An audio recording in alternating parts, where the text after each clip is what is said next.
Welcome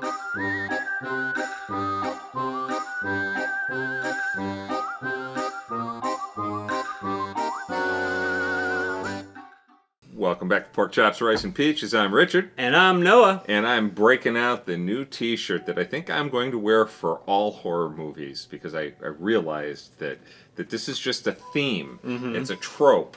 It's something that has to be done in a horror movie. Has to be done in horror movies. Really good at bad decisions. They are really good at bad every decisions. single one. Every single one of them. I don't care how educated the characters are supposed to be. Man, when everything's on the line, they are about one stupid group of... Oh, yeah.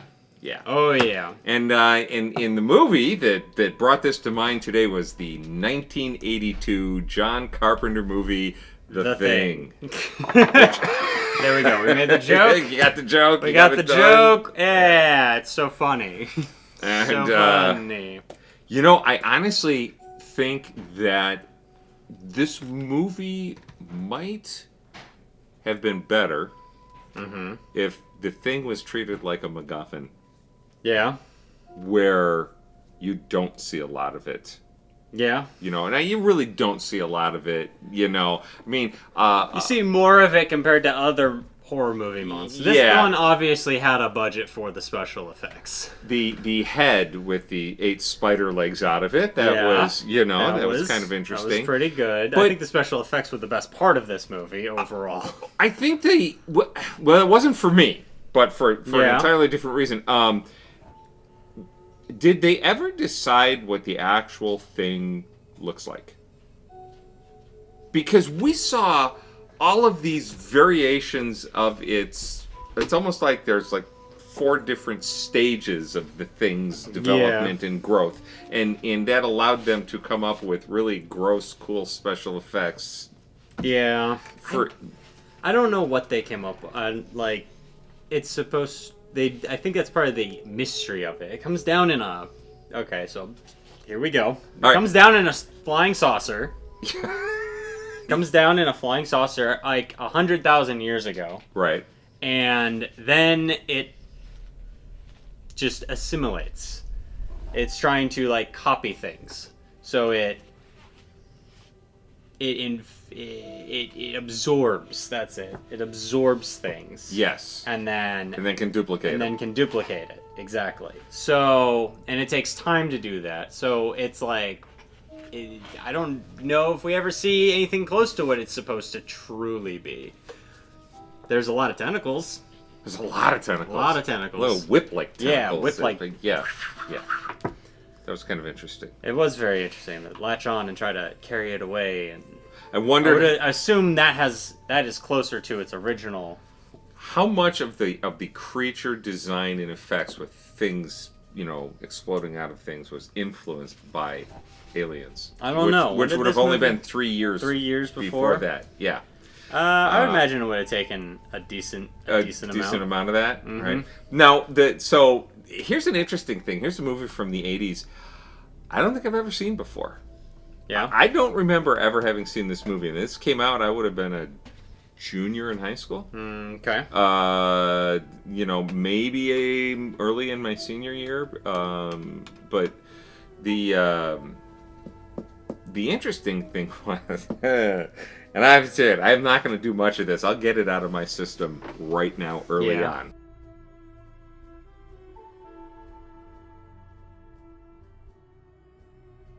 All right. Yeah. This movie was filmed in 82. Uh-huh. I lived for a year in Antarctica in 86. I was waiting for this to come up. All I'm going to say is... it was so wrong on so many levels. There is so much that is just absolutely wrong about this movie. Yep. And the 1959 Antarctic Treaty would prevent 90% of this movie from taking place. I'm just going to say that. Now, the one thing that was really cool, and this is something that I truly enjoyed about the movie, this was filmed on the Salmon Glacier in British Columbia. I believe it. It was filmed in Juneau, Alaska. Okay. And it was filmed on a refrigerated soundstage in LA. Yeah. Now that explains why sometimes outside they could see their breath, and sometimes outside they couldn't. Yeah, right? Exactly. Right. You but you always end up seeing your breath. Yeah. Okay. If you've been down there for a long period of time, even in that extreme cold, that below zero cold, those guys that are walking around without a jacket on, Yeah. that's real. That's Yeah. 100% Oh, yeah. real. You get so used to 20 or 30 below zero that you just don't even bother putting a parka on. You Yeah. step outside. But when you get the panoramic shots of the scenery, I've got pictures at home that I took that look just like it. It's Okay. gorgeous in its desolation. Okay. It is just beautiful. And there are, sections of the world on the north that look just like the south, and I absolutely love how pretty it is. Okay. So I really liked that. Okay. Kind of a trip down memory lane, right? Yeah. But, about, I don't know, 30 minutes into the movie, I had to say, Richard, you're watching a horror film, just let it go. let it go. Just let it go. None of this is realistic, so... I'm just letting it go. Alrighty. Okay, 1982, John Carpenter movie. This one was your idea. Screenplay by Bill Lancaster, and there's one other guy, I did not write his name down, based on a 1936 novella, Who Goes There, by John W. Campbell Jr. Yes, And I think I remember hearing something about this being based on a novella. Yes, and what do you call it when you have a whole bunch of big stars in a cast? The stacked cast? No. All-star cast? No. Crap. I had the phrase in my mind just a moment ago. Anyways, it was nice to see Wilford Brimley. It was nice to see Richard Dysart. You might not know the name Richard Macer, but he was off the top of my head. Guy in the movies, when I was growing up, and of course, Kurt Russell. Kurt Russell. A young Kurt Russell. A young Kurt Russell who looks a lot like his son. And it's just kind of astounding how much his son looks like a very young Kurt Russell. Yep. Yes, I know that seems obvious when you say it out loud, but he could have gotten something from his mom. You never know. No, he is kind of the spitting. Wyatt Russell is kind of the spitting image of his dad. Yeah, I get it. He was his age. Yeah, I get it. So that's that's cool. Nice guy. Is Wyatt Russell's mom Goldie Hawn? I believe so. Yeah. Yeah. Because you can see. Yeah, you can see just you can see just as much. Much, but so he does very much look like. And then his dad, especially with the beard. It's the beard, because when Wyatt grew out the beard for Thunderbolts, is immediately what I thought of when I saw Kurt wearing. Oh, the beard. Yeah, gotcha. I saw, and I don't know if this name would mean anything to you, but I saw in the one of the online credits, Adrienne Barbeau. Mm-hmm. And Adrienne Barbeau was one of those actresses that just showed up in every B-rated scream thriller, And I saw it and I was like, Adrienne Barbeau, of course it's Adrienne Barbeau. And I spent the whole movie waiting to see where she shows up until I found out she's an uncredited computer voice. Was she the chess? She might have been. I don't know. Chess at the very beginning. Checkmate. Yeah. Checkmate. The chess scene that was pretty funny actually. Right? Yeah. But it does a nice job of showing you that McReady, and what a horrible name, McReady. Yeah. Please, did you get your action hero star from McDonald's? Yes, I need a McReady. McReady was every single action hero stereotype in one. Yes. Thrown into a horror movie. This horror movie asks, what happens if you put an action hero into the role of a horror movie? Of a horror movie. The lead role of a horror movie. Yes. Because half the time it's not. Horror movies aren't. So it's like, what happens when you give the action star, put him in a horror movie and see what happens. That's kind of exactly what this is. I mean, you can't cast Kurt Russell, who I believe wasn't this around the time of Escape from New York, Escape from L.A.? It looked about. Let's look at that. Find out. When was Escape from New York? So he looked very similar, just without the eye patch. While he's searching, the movie opens up, and you get these... 1981 was Escape from New York. There you go. There you go. Which was a really good movie. It is a really good movie. Truly, it is a good movie. We should probably watch that one eventually. Let's put it on the list. The graphics. I mean, the first thing I noticed when it's you see this flying saucer going towards Earth, and you're like, okay, there's a dead ILM was not out of Star Wars yet. They didn't. Yeah, no. ILM did not have the freedom they did that they did with aliens, which we just covered. Even last week. It was so bad, you Yes. know. And then I don't even know if you noticed how shaky the camera work was in the first 5 minutes of. You know, I mean, it was really shaky. I'm like, what is going on? Did you get the B crew out here filming? This was. It probably was second unit. It was not good. It was probably second unit. It was not good. So. And then here's the one thing. I almost did this. Maybe I'll send this to you for post. All right. Okay. My one thing. He said it. He said it. I'm gonna allow myself one. Yeah. You see the opening with the dog running, okay, and they're chasing the dog, and you figure out why, the obvious, you know reasons. And I spent 30 minutes trying to decide, is the dog a misdirection? That's what I did. I mean, my first note, I timestamped it. Okay. I timestamped it in the first 3 minutes and 42 seconds into the movie. If the dog dies, oh yeah, I riot, and then. At 14:44, I went, it's the dog, isn't it? Yeah. At 15 minutes, I went, it's the dog. Well, so I see this dog come running up, and I said, all right, this has got to be a pet, because this is not an Antarctic Husky. Because I have seen. Yeah, Antarctic, I was about to say you. Right, I've seen, and there's two things about the Antarctic Huskies that came to mind. First of all, it's like petting a shag dog. I was about to say, aren't they like as their fur thick as a sheepdog? Their fur is thick. I mean, yeah. So much so that when you put your hands on the body of a husky, you've got to really press to get the skin. I mean, they're thick. And secondly, Antarctic ones, yeah.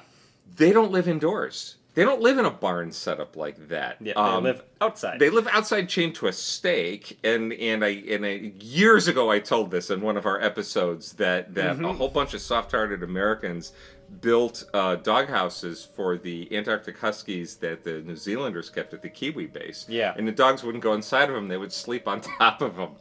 Yeah. You know, but I'll say they were beautiful Siberian Huskies, and they were clearly very well trained. Yeah. You know, so it's always fun to watch a dog in a movie. Yeah. Yeah. Anyways. It always is. At least a couple of them got away. Things they got right. Oh. Minor things that they got right. Yeah. You see Monty Hall in Let's Make a Deal. Yeah. And then you see them, you hear a guy say, I know how this ends, and he hits a button and he pops a pops tape it out and puts that it is back in, yes. exactly what our TV was like yep. when we were down there. You know, I was like, weed? No. I was like, how do you get weed in Antarctica? I'm sure that some people slipped some weed through. Oh, yeah, I'm sure. But the amount of customs inspections that you go through, getting from the United States through New Zealand, which is the shipping point, right? Yeah. Before you get down there, I'm sure some got through, but not enough to hold you over for a winter.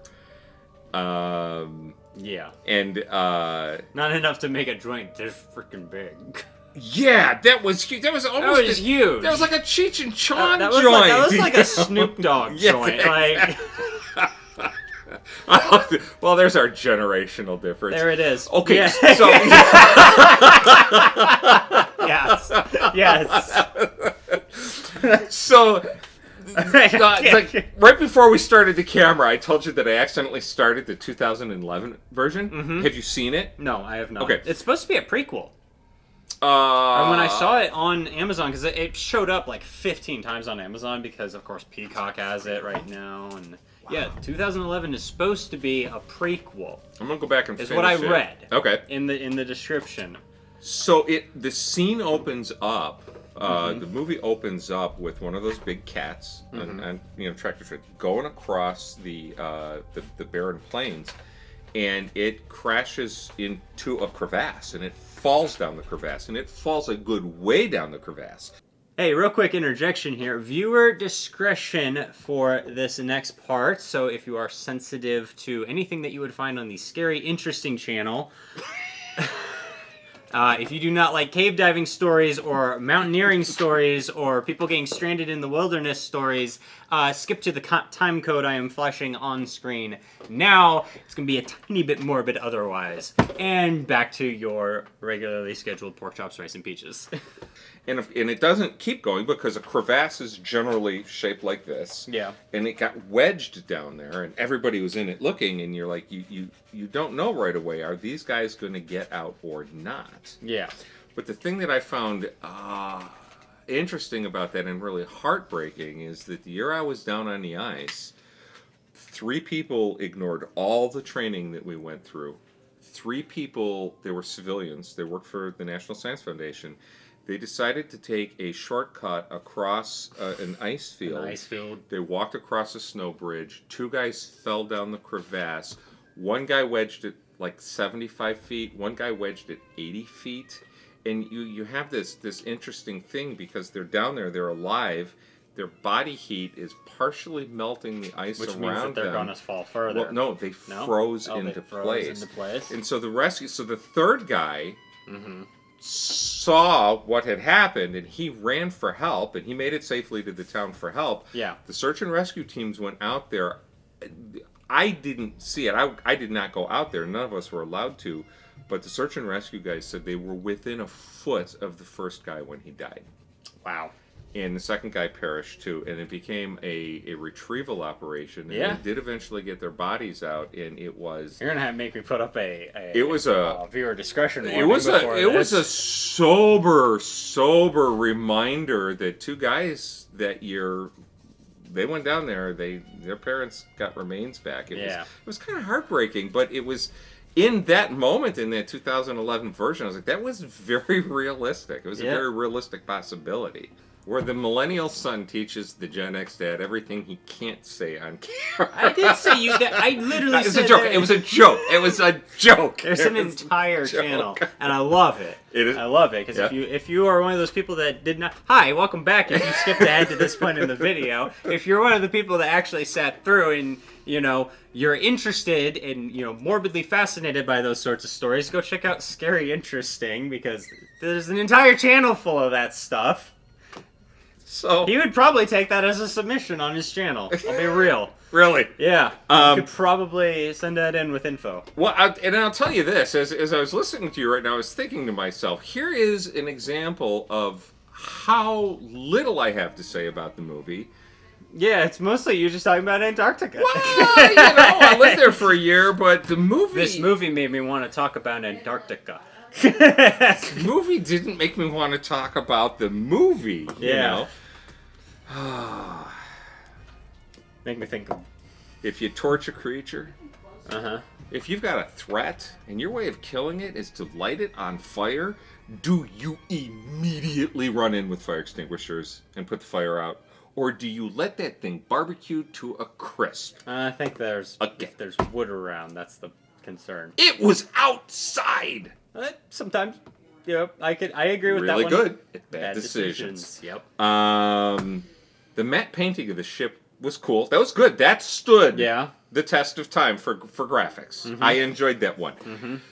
The guys rappelling down the ice wall. Yeah. I've done that in Antarctica. I looked at that and I said, I remember doing that. And I remember stopping halfway down and looking in because it was... The ice was almost a turquoise blue like you see in the waters in the Caribbean. I mean, it was gorgeous. And you just kind of get mesmerized by... That's awesome. By how deep it is, you know? So I saw that and I was like, I've done that! That's so cool. So, yeah, that was kind of fun. Nice. Mac's hat was stupid. The heck was Mac Reddy's hat? It's Kurt Russell. You gotta put him in some sort of cowboy hat type thing. Oh, golly. Apparently. It looked like... Yeah. Why was he wearing a cowboy belt?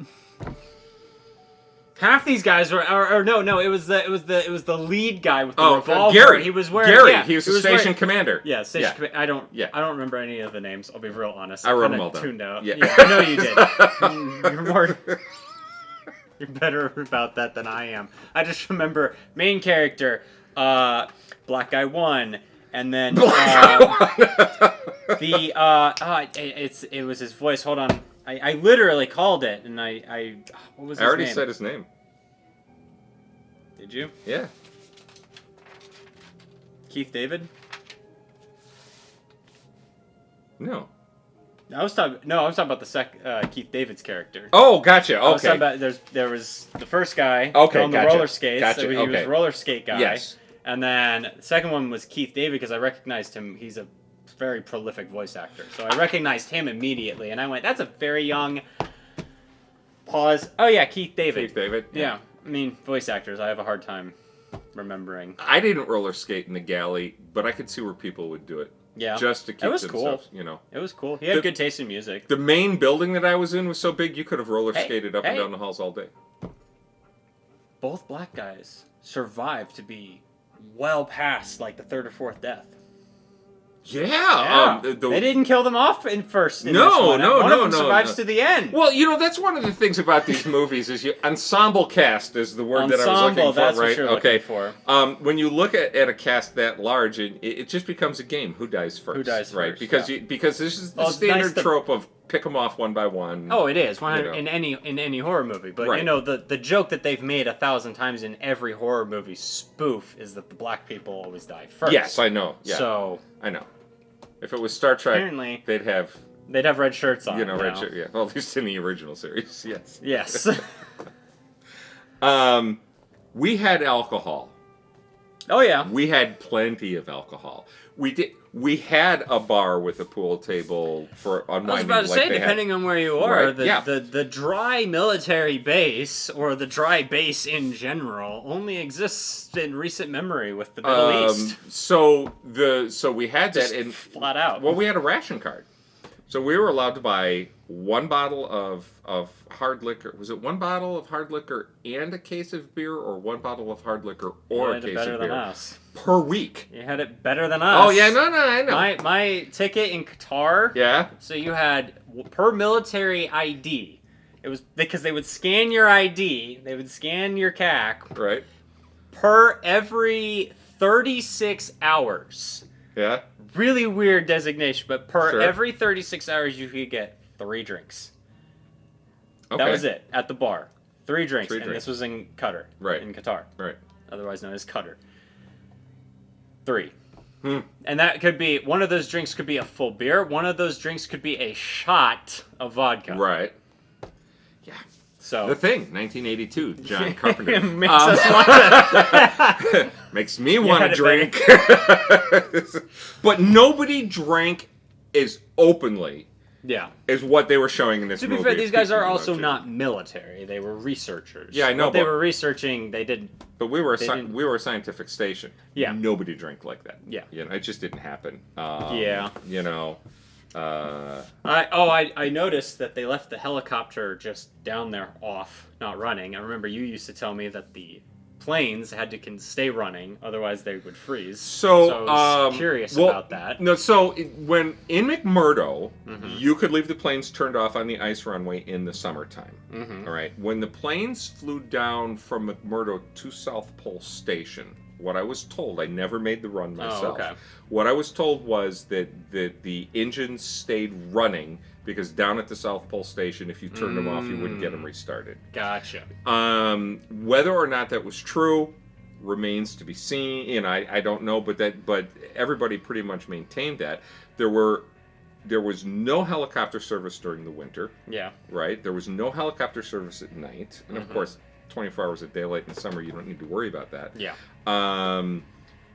But they were going into the winter season, if I remember that correctly. Is what they were saying. Right? So. I mean, they say, "Oh yeah, this is really bad weather to try to take that thing out." I'm Right. gonna do it anyway. Yeah, and if I remember correctly, I don't think the helicopters stayed down for the winter. I think they were shipped off. Hmm. But don't quote me on that because I can't. I don't remember that one completely. But you know, there's things that they did in this movie that are just like, okay, you have a pool of monster parts on the ground and you want to burn it. Cool. Yeah. You got a 55-gallon drum of gasoline. You're going to tilt it over and let it run over there and then light that on fire. But if you threw a torch onto that thing, the flames are going to shoot right back up the light and send that 55-gallon drum. Yep. Yeah. Yep. Twice. Yes. And it didn't happen. Yes. I'm like, come on, guys. Mm-hmm. That's when I really had to shut everything down. Yeah. No, this one is very, very hard to watch. If you're thinking critically. It's so hard to shut my brain down and not think critically when I watch this stuff. Yeah. Right? Now, the exploding creature out of the body of the dog, I kind of enjoyed that. So I think the biggest thing about this movie that I liked was the special effects. Yeah. The special effects was fun. Yes. The who is a monster at any given time, they just kind of... I don't think they even tried to make it make sense internally. No, they couldn't have. I don't think they could have. I think they just wanted to make it a giant guessing game, which is fine. Yeah. Whatever. It works. Who destroyed the blood bags? Did we ever find out? No, I don't think we did. It was assumed it was Gary, but yeah. no, I don't think we ever did find out. I will say, like, tension, overall, not the greatest. The tension of the atmosphere, the tension of like, all right, what's going on? What's going on? Where it did work, though, was in the blood testing scene.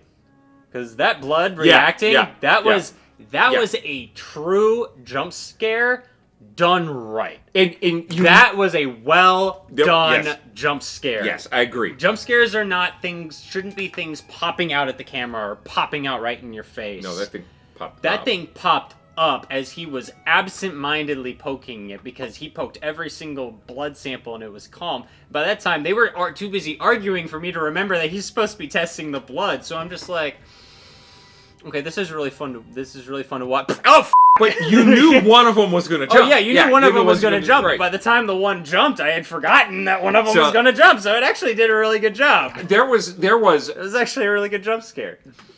On a scale of 1 to 100, this movie overall had 0 tension for me. Yeah. That scene had a pretty fair amount of tension. It was pretty good. I think that was the best scene in the whole movie. Okay. I think it was the best. Let's go back to really good at bad decisions. Yeah. You're going to test 4 people to find out who's innocent and who's guilty, knowing that a monster's going to jump out of one of them. So you tie them up together? You daisy chain these poor bastards? Really? Give me a break. And my note on that scene, if you guys ever heard of the back of your hand and arm, you can get blood out of anywhere. Mm-hmm. You're going to slice your thumb open? Mm-hmm. Really? One of the most important digits on your hand? Yeah, really? You're going to... And those suck. I know! Those suck. I've done it. I got a scar. Yeah. Which is why the police will have a hard time with my fingerprints for anything I committed before 2019. Well, yeah, there you go. Yeah. My fingerprints are permanently different. They have a visible scar down them. Anyway. I don't do... Does Hollywood still do... That is a joke. People on... For any federal agency. It is, actually. It's true, but it's also a joke. Does Hollywood do much anymore the human walking on fire? Yes. Okay. We still do fire burns. Okay. Fire burns are still done a fair amount. So the fire burn, the guy walking through the wall, it was so cool. They had a couple of fire burns. They did 2 or 3 of them. Yeah, they did the one walking out in the snow with his head split, which was really cool because that was SFX on top of a dude walking. Right. They did a couple inside. But it was so obviously old school fire walking. It's kind of a standard thing in old movies and horror movies like that. And it was just kind of fun. It was a throwback. It wasn't CGI. It wasn't. It wasn't. The way you can tell the old ones is because they typically just kind of zombie walk. Yes, they do. They typically kind of zombie walk, just more showing off the fact that they're on fire. Right. Nowadays, you'll get a lot more flailing and jumping. Right. And I don't know if that's a difference in the gel. It might be a difference in the gel. I would assume that our gel nowadays is more advanced. So it can be like compressed and moved and it's not going to go out as easily. That is what I would assume. Or maybe they're doing this the real old-fashioned way and it's straight up just kerosene. That would have been my guess with this scene. Which might go out if you move around too much. Because that's a thin layer of kerosene. I had a great joke, and now the timing is off on it. I'm sorry. No, that's me okay. geeking out over it. Yeah, no, it's okay. It's okay. All right. So, if I am in that situation, buddy system. Mm-hmm. Now. And they tried to, but it didn't work. Well, they kept sending people off alone. Here, yes. You go by yourself, and you go by yourself. And it's the reason Gary died. Yep. Right? And the special effects on Gary dying was really cool. Yeah. The fingers through the skin on the face. That was really a fun one. What was her name from Deadpool 3? Oh, yes. Before, that was my note. I was like, oh. Xavier's Xavier's sister. Before Xavier's sister. That was a really well done special effect. Oh, yeah, that was. That one was really cool. well I really done. enjoyed that. Yeah. I think overall the best thing about this movie was special effects. Did they not have flashlights back then? They did. They had them in several scenes. I don't know what happened to them. Because everybody was using flares. Yeah. Really? I didn't see a single flare when we were down there. Yeah? I didn't. No. I did find out. So I had to Google this. I actually did a little bit of research today on the Antarctic Treaty. Yeah. Because I was almost 100% certain there's no weapons down there. You don't bring weapons. They're outlawed. And they've been outlawed since 1959. Yeah. And I had remembered that. Yeah.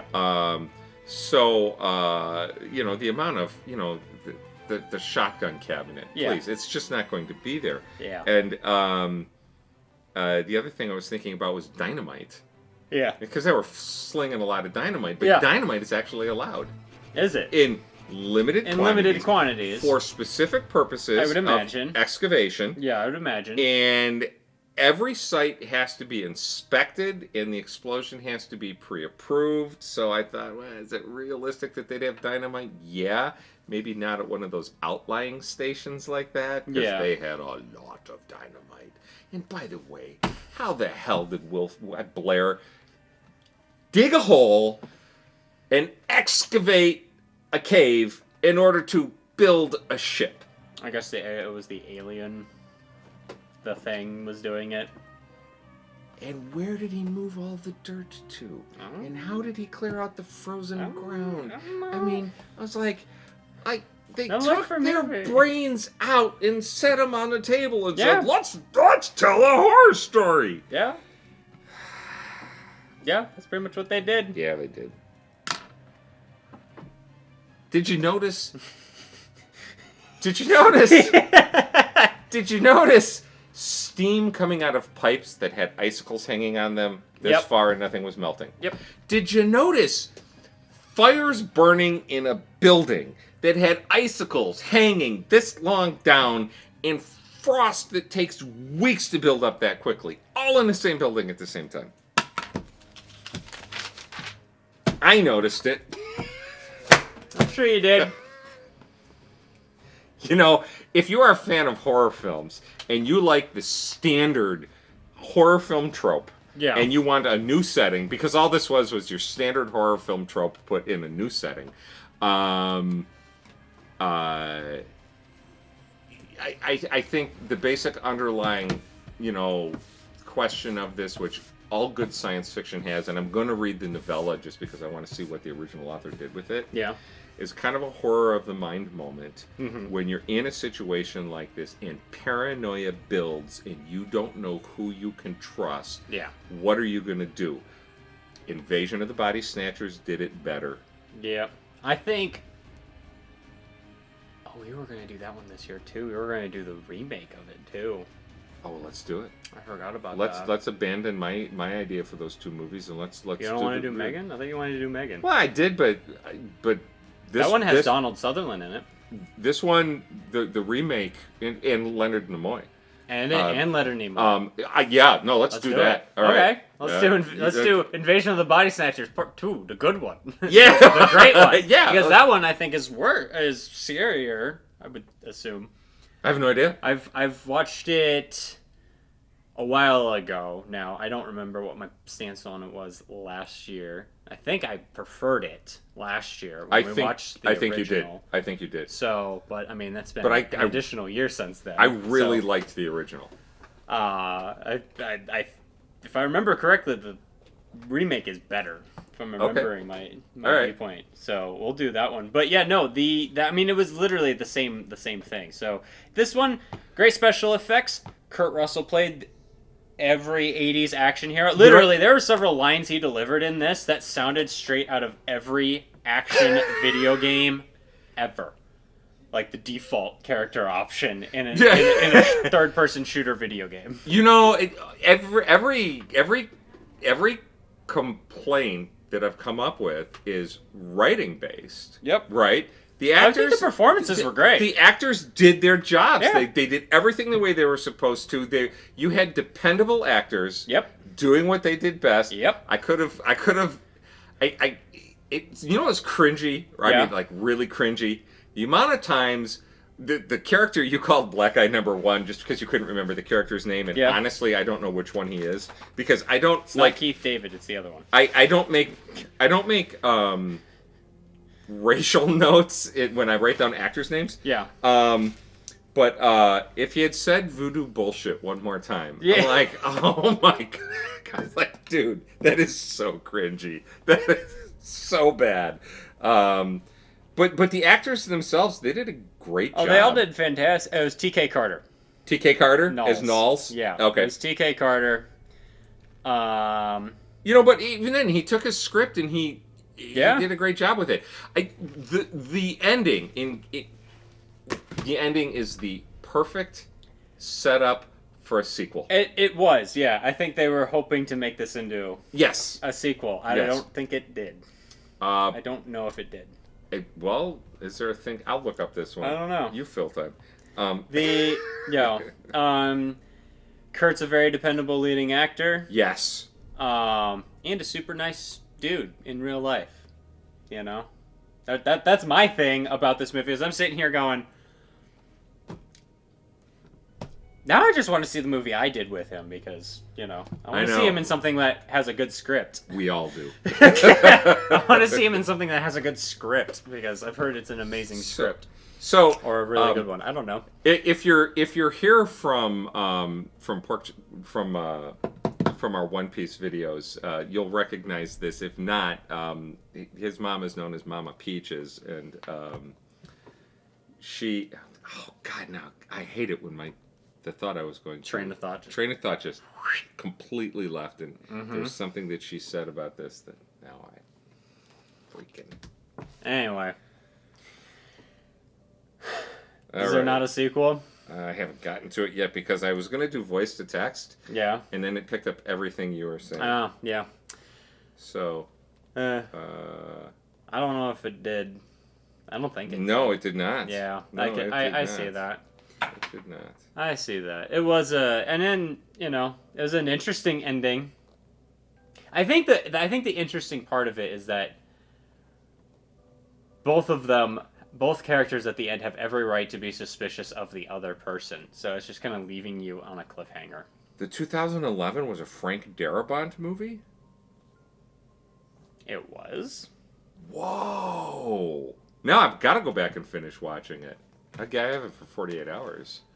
Okay. Frank Darabont, he's... Do you want to go watch it and come back tomorrow and film a part 2 and just tack it on to the end of this? Go... Frank Darabont did The Green Mile and Shawshank, I believe. Really? Yeah. Okay. Yeah. Right. Yeah, he's a good director. Okay. Yeah. Maybe that one's better. Let's find out. The lead's a whole lot prettier than Kurt Russell. Frank Darabont. The Thing. Movies. The Mist, The Majestic, The Green Mile, Shawshank, Buried Alive. So if he did The Mist, he's... Ooh, The Mist. I wonder if that's based off of the Stephen King short story, The Mist. That's going to be. Oh, yeah. It's going to... Well, especially if he did Green Mile and... Yeah. Is Shawshank also Stephen King? Oh, yeah. Rita Hayworth in The Shawshank Redemption. Yeah. That's what I thought. Great novella. That's what I thought. Yeah. All three of those are Stephen King. Oh, yeah. Stories. Oh, yeah. Yeah. So, you know what? So the interesting thing about, Stephen King, his novellas are fantastic. Mm-hmm. And when he gets away from the straight out horror and takes a slightly, The Green Mile has a spiritual aspect to it. Yeah. Incredible stories. But I think that was in different seasons. Somebody correct me if I'm wrong. The book was different seasons. It was a collection of 4 short stories. But yeah, if you're a fan of this genre, see the movie if you haven't seen it. We are talking about an old movie. It is. I think I summarized it best. It is. What if we did a horror movie with an action lead? Yes. No, if we put an action hero into a horror movie. Right. Yeah. Yeah. It's got good special effects. Yep. Literally, the body horror on this was really impressive. It was good. It was very impressive. Obviously rubber, but silicone rubber stretchy. But a lot of goo. I wonder what their goo. What was their goo budget? What was the goo budget on this one? And was it more than the Aliens movies? Those are things I want to know. That's what I want to know. This is going to be the new October horror movie rating scale, the goo budget. Yeah. I'd give this movie a goo budget. I'd give this movie... I'm trademarking our first T-shirt for Halloween. What was the goo budget? We got a list. We got a list of T-shirt ideas for me. What was the goo budget? And there's our takeaway. You got anything? You got anything else? I got literally nothing. I was hoping you had more to say about this. Thanks for tuning into this episode of Pork Chops, Rice, and Peaches. If you like what you see here, hit the subscribe button down below. Leave a comment. We try to respond to all of them. And, if you keep them nice, we'll be nice in return. And, yeah. Yeah. My brother and I stream video games on occasion, so you can check that out. A link will be in the description. So if you're into that, check that out. Maybe. I don't know. All right. Thanks for tuning in. See you next time.